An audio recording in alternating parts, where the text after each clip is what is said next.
على الراديو، راديو دوغما 3.10. باسم الآب والابن والروح القدس الإله الواحد أمين. مستمعي الأعزاء، مستمعي راديو دوغما، أهلا ومرحبا بكم. الحقيقة عايز أكلمكم عن مبدأ مهم قوي في الحياة الروحية اسمه خليك متاح. يعني إيه خليك متاح؟ حاجة لي مرة كده على الواتس، يعني فيديو من صديق عزيز. محتوى الفيديو ده إن إزاي ربنا ممكن يستخدم ظروفنا الصعبة لصنع أمجاد لينا، والاسم طبعا. الفيديو كله جميل الحقيقة يعني، بس لفت نظري الشرط الواجب توافره ليستطيع الله تبارك اسمه عمل هذا الأمر. كلمة واحدة قالتها الأخت اللي في الفيديو، بتقول كده إني لازم أكون متاح لله عشان يعمل ده. يعني إيه أكون متاح لله؟ إذا كان دور الله أن يصنع هذه المعجزة العظيمة وهي تحويل الشر لخير، فدوري أنا أن أكون متاح له علشان يعمل ده.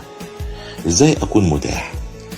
يعني لا أستسلم للتذمر والاعتراض وإحساس المظلومية وإحساس أن الله لا يهتم بنا أصلا، ولماذا سمح بهذا، ولعله هو أصلا من فعل هذا. بل أقف أصلي كرجل وأنتظر بكل رجاء عمل الله بثقة، ولا نفعل كراحيل التي قيل عنها في متى 2:18 لا تريد أن تتعزى.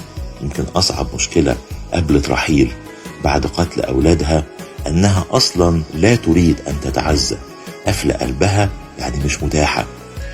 وما نعملش زي بني إسرائيل في خروج 6:9 إني فكلم موسى بني إسرائيل هكذا ولكن لم يسمعوا لموسى من صغر النفس ومن العبودية القاسية. خلي بالك، الله سيعمل لو قلنا له إن كنت أحيانا لا أفهمك إلا أنني دائما أثق بك. يقول كده في أعمال 27:15 سلمنا فصرنا نحمل. ولعل هذا ما عبر عنه الروح القدس على فم إرميا النبي في مثل الفخاري لما قال في أرميا 18:4 ففسد الوعاء الذي كان يصنعه من الطين بيد الفخاري فعاد وعمله وعاء آخر كما حسن في عيني الفخاري أن يصنعه. مش تخاريف كاهن.